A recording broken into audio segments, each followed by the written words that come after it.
नमस्कार, भारत अपडेट देख रहे हैं आप। मैं हूं आपके साथ सपना दीपक मदेशिया। बुलेटिन का आगाज करेंगे बड़ी खबर के साथ और देहरादून से बड़ी खबर, जहां विकास नगर में हिंदू युवक की हत्या के बाद इलाके में आक्रोश का माहौल है। भीड़ ने आरोपी का घर फूंक दिया। मौके पर पीएससी और पुलिस के जवान तैनात हैं।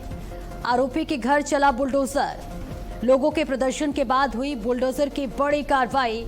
बवाल के चलते इंटरनेट सेवाएं भी बंद हैं। ये बड़ी खबर आप तक पहुंचा रहे हैं, जहां बुलडोजर की कार्रवाई हुई है। लोगों के प्रदर्शन के बाद बुलडोजर की ये बड़ी कार्रवाई हुई है। साथ ही बवाल के चलते इंटरनेट सेवाएं भी बंद कर दी गई हैं। ये बड़ी खबर देहरादून से आपको बता रहे, जहां विकास नगर में हिंदू युवक की हत्या की गई है और हत्या के बाद से इलाके में आक्रोश का माहौल देखने को मिल रहा है। भीड़ ने आरोपी का घर फूंक दिया, जिसके बाद मौके पर पीएससी और पुलिस के जवान भी तैनात हैं। और इस बीच आरोपी के घर पर बुलडोजर की ये बड़ी कार्रवाई हुई है। लोगों के प्रदर्शन के बाद बुलडोजर की कार्रवाई हुई और इसके साथ ही बवाल के चलते इंटरनेट सेवाएं भी बंद कर दी हैं।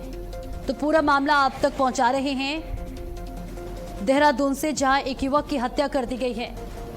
विकास नगर में हिंदू युवक की हत्या के बाद सनसनी फैल गई है, जिसके बाद लोगों में आक्रोश इस वक्त देखने को मिल रहा है। इलाके में लोग प्रदर्शन करते हुए नजर आ रहे हैं। भीड़ ने आरोपी के घर को फूंक दिया है और इसके बाद मौके पर पीएससी और पुलिस के जवान भी तैनात हैं।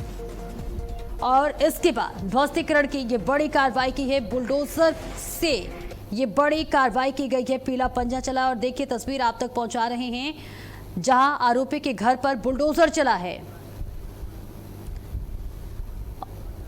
और स्मिता चौहान ज्यादा जानकारी के लिए देहरादून से हमारे साथ जुड़ रही हैं। स्मिता, देखिए युवक की हत्या के बाद बुलडोजर की कार्रवाई हुई है। अभी भी क्या लोग प्रदर्शन कर रहे हैं, क्या माहौल है वहां का? बिल्कुल, आपको बता दें ये कल देर रात की घटना थी। इसके बाद बवाल जो है वो बढ़ चुका था और यहाँ पर एक हिंदू युवक की हत्या कर दी गई, जिसके बाद आज की अगर हम बात करते हैं तो सुबह से ही वहाँ पर जो स्थानीय लोग थे वो काफी आक्रोशित थे। उनकी यही मांग थी कि जिसने यह हत्या की है उससे उसके घर को गिरा दिया जाए और वही कार्यवाही प्रशासन के द्वारा की गई है।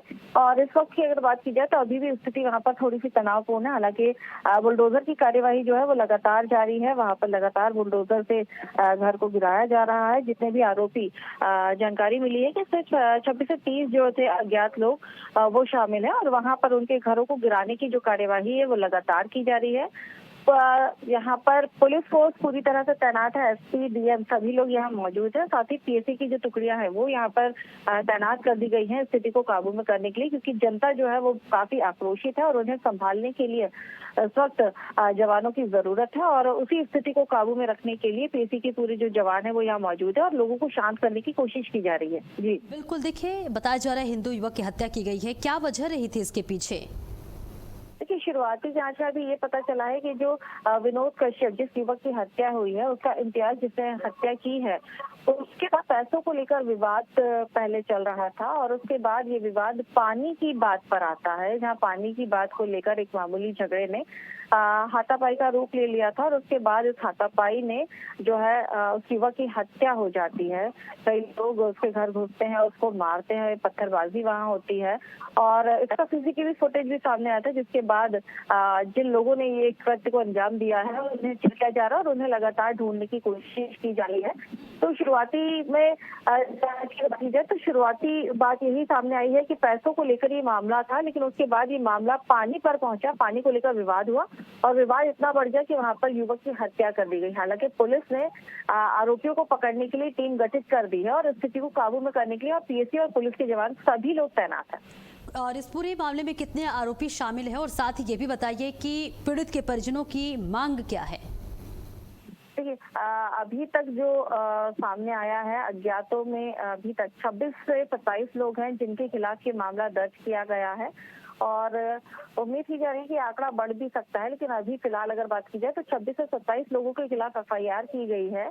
और पीड़ित परिवार की यही मांग है कि जो दोषी है उसे जल्द से जल्द गिरफ्तार किया जाए, और उनकी यही मांग थी कि उनके घरों को तोड़ा जाए, और वही कार्यवाही आज सुबह से प्रशासन ने करनी चालू भी कर दी है। जिसके बाद जो परिवार है उनका ये कहना है कि अब जिसने हमारे बेटे को मारा है उसे जल्द से जल्द गिरफ्तार किया जाए, जेल के सलाखों के पीछे डाला जाए ताकि उन्हें न्याय मिल सके।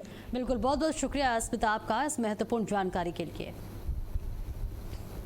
तो देखिए, बड़ा और कड़ा एक्शन देखने को मिला है। आरोपी के घर पर बुलडोजर की ये बड़ी कार्रवाई हुई है। बताया जा रहा है कि पानी को लेकर ये पूरा मामला रंजिश था, जिसके बाद धीरे धीरे ये बवाल बढ़ा और हिंदू युवक की हत्या कर दी गई, जिसके बाद लोगों में आक्रोश देखने को मिला। गुस्सा जाहिर करते हुए लोग नजर आए, प्रदर्शन करते हुए नजर आए, जिसके बाद भीड़ ने जो है आरोपी के घर को फूंक दिया। और उसके बाद देखिए अब बुलडोजर की ये बड़ी कार्रवाई हुई है।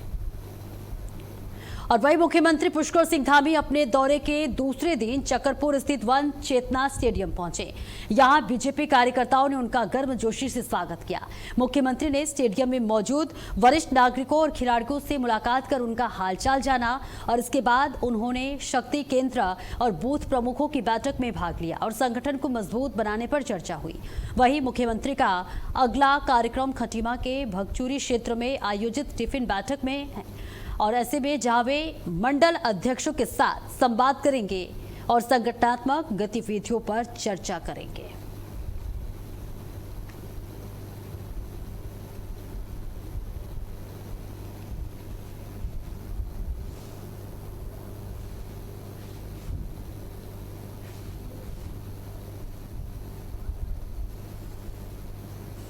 और चलिए आगे बढ़ते हैं। मुख्यमंत्री पुष्कर सिंह धामी ने अंतर्राष्ट्रीय स्तर की खेल प्रतियोगिता की तैयारियों का निरीक्षण करते हुए अधिकारियों को सभी व्यवस्थाएं समय पर पूरी करने के निर्देश दिए हैं।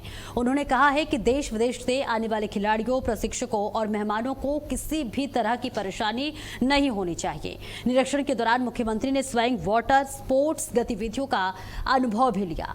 उन्होंने कहा कि उत्तराखंड में साहसिक खेलों और वाटर स्पोर्ट्स की अपार संभावनाएं हैं और सरकार खेल सुविधाओं को बेहतर बनाने के लिए लगातार काम कर रही है। मुख्यमंत्री ने कहा कि ऐसे आयोजनों से युवा खिलाड़ियों को अपनी प्रतिभा दिखाने का मौका मिलता है और राज्य को राष्ट्रीय व अंतर्राष्ट्रीय पहचान भी मिलती है। साथ ही पर्यटन, रोजगार और स्थानीय कारोबार को भी बढ़ावा मिलता है। उन्होंने अधिकारियों को स्वच्छता, सुरक्षा, पेयजल, चिकित्सा और यातायात जैसी सभी सुविधाएं बेहतर ढंग से उपलब्ध कराने के निर्देश दिए। तो देखिए, तस्वीर आप तक साझा कर रहे हैं। सीएम धामी ने खेल प्रतियोगिता की तैयारियों का जायजा लिया है। अंतर्राष्ट्रीय आयोजन के लिए अधिकारियों को इसके लिए दिशा निर्देश देते हुए नजर आए। मुख्यमंत्री ने यहां वाटर स्पोर्ट्स का अनुभव लिया और इसका भी निरीक्षण करते हुए मुख्यमंत्री पुष्कर सिंह धामी नजर आए। खेलों से पर्यटन और रोजगार को बढ़ावा मिलता है, जिसका ये पहल करते हुए मुख्यमंत्री पुष्कर सिंह धामी नजर आए।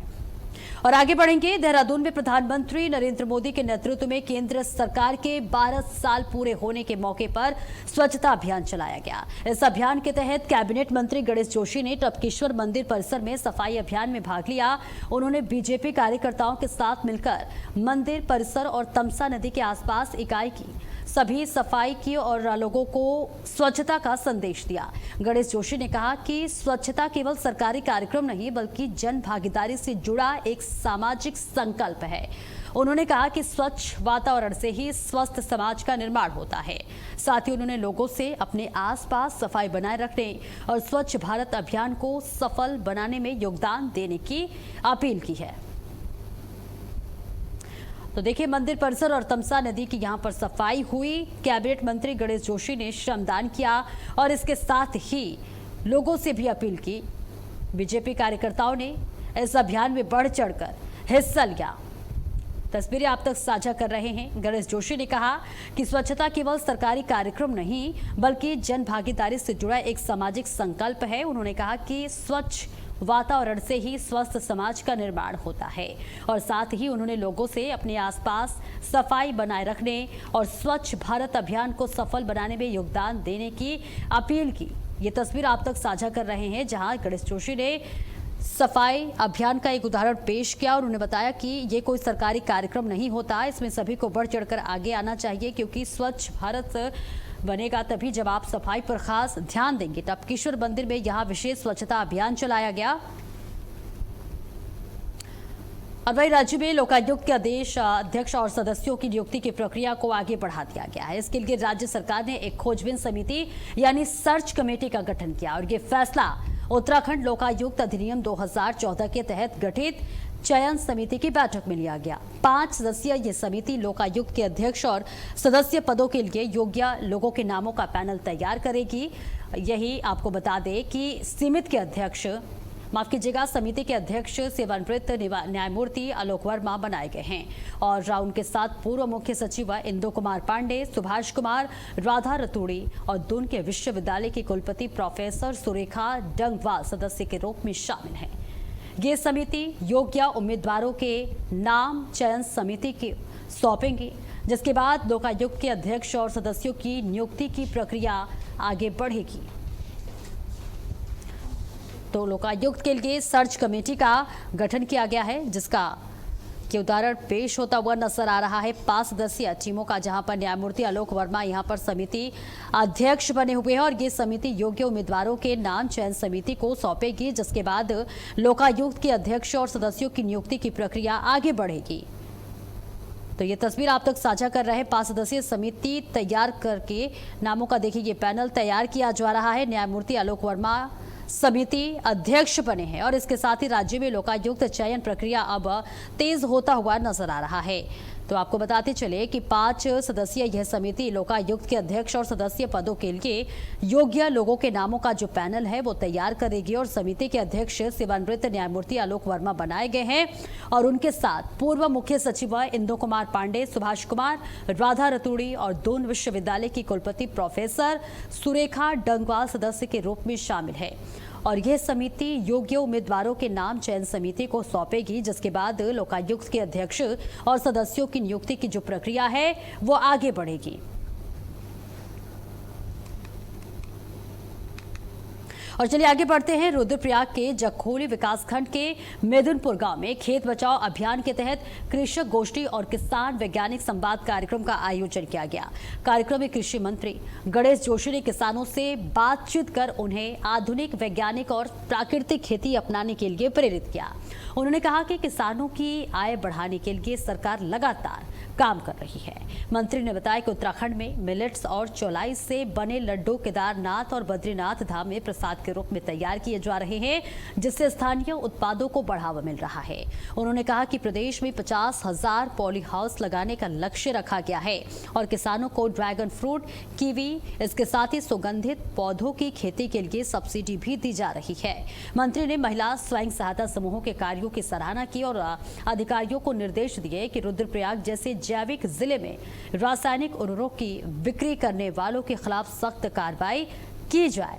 तो प्रदेश में 50,000 पॉली हाउस लगाने का लक्ष्य रखा गया है। खेत बचाओ अभियान के तहत कृषक गोष्ठी का आयोजन किया गया। इस बीच कृषि मंत्री गणेश जोशी ने किसानों से संवाद किया, उससे बातचीत करते हुए नजर आए। उन्होंने कहा कि प्रदेश में 50,000 पॉली हाउस लगाने का लक्ष्य रखा गया है और किसानों को ड्रैगन फ्रूट, कीवी, इसके साथ ही सुगंधित पौधों की खेती के लिए सब्सिडी भी दी जा रही है। एक सराहनीय पहल, जहां मंत्री ने महिला स्वयं सहायता समूहों के कार्यों की सराहना की और साथ ही अधिकारियों को निर्देश दिए कि रुद्रप्रयाग जैसे जैविक जिले में रासायनिक उर्वरकों की बिक्री करने वालों के खिलाफ सख्त कार्रवाई की जाए। तो खेत बचाओ अभियान के तहत यहां कृषक गोष्ठी का आयोजन किया गया। कृषि मंत्री गणेश जोशी ने किसानों से बातचीत की, संवाद किया। हरिद्वार में अवैध प्लॉटिंग और अवैध निर्माण के खिलाफ बड़ी कार्रवाई की गई है। हरिद्वार रोड की विकास प्राधिकरण की टीम ने शहर और ग्रामीण इलाकों में करीब 25 बीघा जमीन पर की जा रही अवैध प्लॉटिंग को जेसीबी मशीनों से ध्वस्त कर दिया और इसके अलावा अनेकी गांव में बन रहे एक अवैध व्यावसायिक भवन को भी सील कर दिया गया है। बताया जा रहा है कि कृषि मंत्री जो है कृषि भूमि पर नियमों के खिलाफ प्लॉट काटे जा रहे हैं। प्राधिकरण ने पहले संबंधित लोगों को नोटिस भी जारी किए थे, लेकिन इसके बावजूद निर्माण और प्लॉटिंग का काम जारी रहा। इसके बाद प्राधिकरण ने सख्त कार्रवाई करते हुए अवैध निर्माणों को हटाया। इस कार्रवाई के बाद कॉलोनाइज रूम में हड़कंप मचा हुआ है। प्राधिकरण ने साफ कहा है कि अवैध निर्माण और प्लॉटिंग के खिलाफ आगे भी ये अभियान लगातार जारी रहेगा। तो कई बीघा जमीन पर प्लॉटिंग जो है वो ध्वस्त की गई है। जेसीबी से अवैध निर्माण को ढहाया गया है। बड़ी कार्रवाई यहां देखने को मिली है। प्राधिकरण ने पहले संबंधित लोगों को नोटिस भी जारी कर दिए थे और ऐसे में इसके बावजूद निर्माण और प्लॉटिंग का काम लगातार जारी रहा। इसके बाद प्राधिकरण ने सख्त कार्रवाई करते हुए अवैध निर्माणों को हटाया और इस कार्रवाई के बाद कॉलोनाइजरों में हड़कंप मचा हुआ है। तो ध्वस्तीकरण की देखिए कार्रवाई हुई और यहाँ पर प्राधिकरण ने साफ कहा है कि अवैध निर्माण और प्लॉटिंग के खिलाफ आगे भी ये जो अभियान है वो लगातार जारी रहेगा। कई बीघा जमीन पर प्लॉटिंग जो है ध्वस्त की गई है और इसके बाद सख्त चेतावनी दी गई है कि अगर इस तरह के कृत्य करते हुए कोई भी पाया जाता है तो उसके खिलाफ कड़ी से कड़ी कार्रवाई जारी रहेगी और अवैध निर्माण और प्लॉटिंग के खिलाफ आगे भी ये अभियान लगातार जारी रहेगा। तो हरिद्वार में अवैध प्लॉटिंग पर यह बड़ी कार्रवाई है देखने को मिल रही है, जहां ध्वस्तीकरण की ये कार्रवाई की गई है। कई बीघा जमीन पर की गई प्लॉटिंग को ध्वस्त किया गया है और इसके साथ ही साथ सख्त हिदायत दी गई है कि अगर इस तरह के कृत्य करते हुए पाया जाता है तो उसके खिलाफ कड़ी से कड़ी कार्रवाई की जाएगी। तो तस्वीर आप तक साझा कर रहे हैं हरिद्वार से, जहां हरिद्वार में अवैध प्लॉटिंग पर यह बड़ी कार्रवाई हुई है। पीला पंजा चला है। कई बीघा जमीन पर बताया जा रहा है कि अवैध तौर पर प्लॉटिंग की गई थी, जिसके बाद ध्वस्तीकरण की कार्रवाई हुई है। नोटिस के बाद भी जारी था अवैध काम। इसके बाद ये बड़ी कार्रवाई देखने को मिली। प्राधिकरण ने सख्त लहजे में कार्रवाई करते हुए अवैध निर्माणों को हटाया है और इस कार्रवाई के बाद कॉलोनाइजरों में इस वक्त हड़कंप मचता हुआ नजर आ रहा है। हड़कंप मचा हुआ है। प्राधिकरण ने साफ हिदायत दी है कि अवैध निर्माण और प्लॉटिंग के खिलाफ इस तरह के अभियान लगातार आगे भी जारी रहेंगे।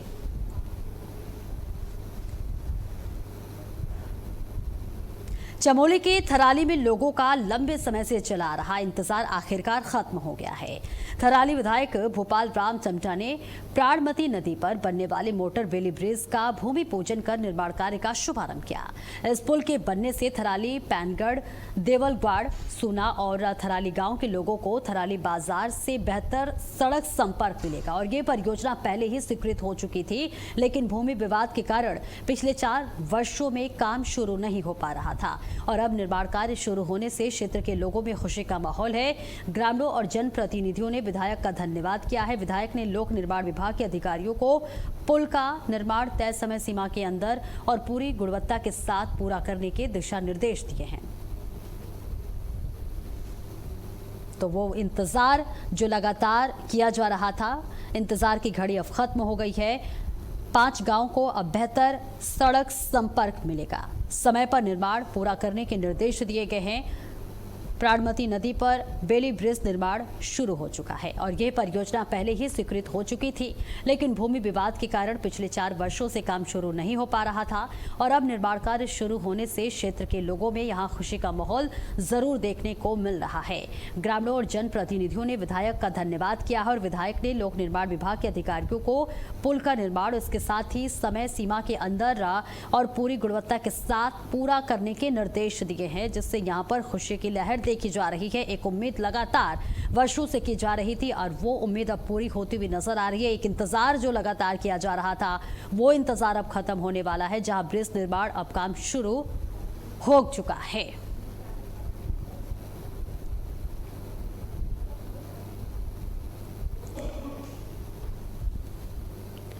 तो देखिए, एक इंतजार लगातार किया जा रहा था। सड़क बनाने की मांग की जा रही थी। हालांकि ये सड़क पहले ही बनकर तैयार हो जाता, लेकिन भूमि विवाद की वजह से प्रक्रिया रुक गई थी, लेकिन अब वो काम सुचारू रूप से शुरू हो चुका है।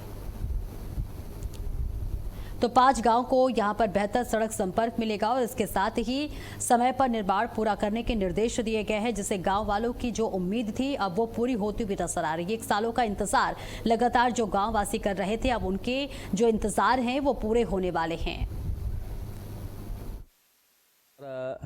ये थराली से और पैनगढ़ की जो मोटर मार्ग था, उस पर हमारा प्राणमती में एक वैली ब्रिज था और ये पिछले 13 तारीख अगस्त 2023 को ये बह गया था और तब से लगातार ये कोशिश की जा रही थी कि यहाँ पर वैली ब्रिज बने, लेकिन वैली ब्रिज जुड़ने के बाद फिर से बादल फटने से, बहुत ज़्यादा मलबा आने से हमारा जो इरेक्शन हो रहा था वैली ब्रिज का, वो भी बह गया था और उसमें अब इतना चौड़ा स्पान हो गया था कि जहाँ पर वो स्थिति थी वहाँ पर वैली ब्रिज बनना संभव नहीं था।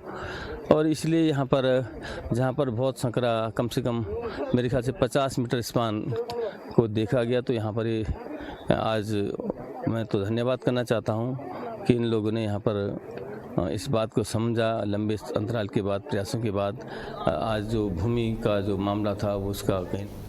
और खटीमा में आवारा पशु का आतंक लगातार बढ़ता जा रहा है। खटीमा मंडी में उस वक्त अफरा तफरी मच गई जब दो सांड आपस में भिड़ गए। दोनों सांडों की लड़ाई इतनी तेज थी कि वहां मौजूद लोग जान बचाकर इधर उधर भागने लगे। लड़ाई के दौरान सांडों ने सड़क किनारे खड़ी 1 दर्जन से ज्यादा बाइकों को गिरा दिया, जिससे कई बाइकें और एक कार क्षतिग्रस्त हो गई। लोगों ने डंडों की मदद से सांडों को भगाने की कोशिश की, लेकिन वे काफी देर तक लड़ते रहे और इस पूरी घटना का वीडियो सोशल मीडिया पर तेजी से वायरल हो रहा है। राहत की बात यह रही कि इस घटना में कोई भी व्यक्ति घायल नहीं हुआ है और घटना के बाद स्थानीय लोगों ने प्रशासन से आवारा पशुओं की समस्या का स्थायी समाधान करते हुए नुकसान की भरपाई कराने की मांग की है। तो तस्वीरें आपको खटीमा से दिखा रहे हैं, जहां पर यहां सांडों की लड़ाई में एक कार क्षतिग्रस्त हो गया, इसके साथ कई बाइकें भी क्षतिग्रस्त हो गई हैं।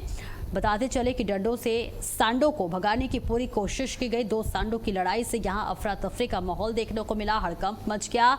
लोग इधर उधर भागते हुए नजर आए, जहां लोगों ने डंडों की मदद से सांडों को भगाने की पूरी कोशिश की, लेकिन वे काफी देर तक लड़ते रहे और इस पूरी घटना का वीडियो किसी ने बना लिया, सोशल मीडिया पर वायरल कर दिया और अब वीडियो सोशल मीडिया पर लगातार वायरल हो रहा है। और राहत की बात यह रही कि इस घटना में कोई भी व्यक्ति घायल नहीं हुआ है और घटना के बाद स्थानीय लोगों ने प्रशासन से आवारा पशुओं की समस्या का स्थायी समाधान करते हुए और नुकसान की भरपाई कराने की मांग की है। तो ये तस्वीरें आप तक साझा कर रहे हैं, जहां पर आपको बताते चले कि नुकसान की भरपाई कराने की मांग की जा रही है। इसके साथ ही साथ 2 सांडों की लड़ाई ने कितना भयानक रूप ले लिया, जिसके बाद बताया जा रहा है कि एक साथ कई बाइकें क्षतिग्रस्त हो गई और इसके साथ एक कार भी क्षतिग्रस्त होता हुआ नजर आया। आपको बताते चले कि 2 सांडों की ये पूरी लड़ाई देखने को मिली। और देखिए, आपको तस्वीरें साझा कर रहे हैं जहां हरिद्वार में वीकेंड और सोमवती अमावस्या के अवसर पर श्रद्धालुओं की भारी भीड़ उमड़ पड़ी है। बड़ी संख्या में लोग गंगा स्नान और पूजा अर्चना के लिए हरिद्वार पहुंच रहे हैं। वहीं श्रद्धालुओं की बढ़ती संख्या के कारण शहर के कई प्रमुख सड़कों पर लंबा जाम लग गया है और वाहनों की लंबी कतारें देखने को मिल रही हैं। इससे यात्रियों और स्थानीय लोगों को परेशानियों का सामना करना पड़ रहा है। हालांकि यातायात व्यवस्था को सुचारू बनाए रखने के लिए हरिद्वार पुलिस पूरी तरह मुस्तैद है। वहीं एसएसपी नवनीत सिंह भुल्लर राखुद सड़कों पर उतर कर व्यवस्थाओं का निरीक्षण कर रहे हैं और पुलिस अधिकारियों को जरूरी निर्देश दे रहे हैं ताकि श्रद्धालुओं को कम से कम परेशानी का सामना करना पड़े और यातायात व्यवस्था बनी रहे। तो शहर की सड़कों पर लंबा जाम लगता हुआ नजर आ रहा है, जिससे आवागमन में दिक्कतें और परेशानियां होती हुई नजर आ रही है। यातायात प्रभावित है और इस बीच हरिद्वार में इस वक्त आस्था का सैलाब उमड़ पड़ा है। लगातार श्रद्धालु जो है हरिद्वार का रुख कर रहे हैं, जिसके बाद जाम की समस्या लगातार बनती हुई नजर आ रही है। और फिलहाल इस बुलेटिन में इतना ही। खबरों का सिलसिला लगातार जारी है।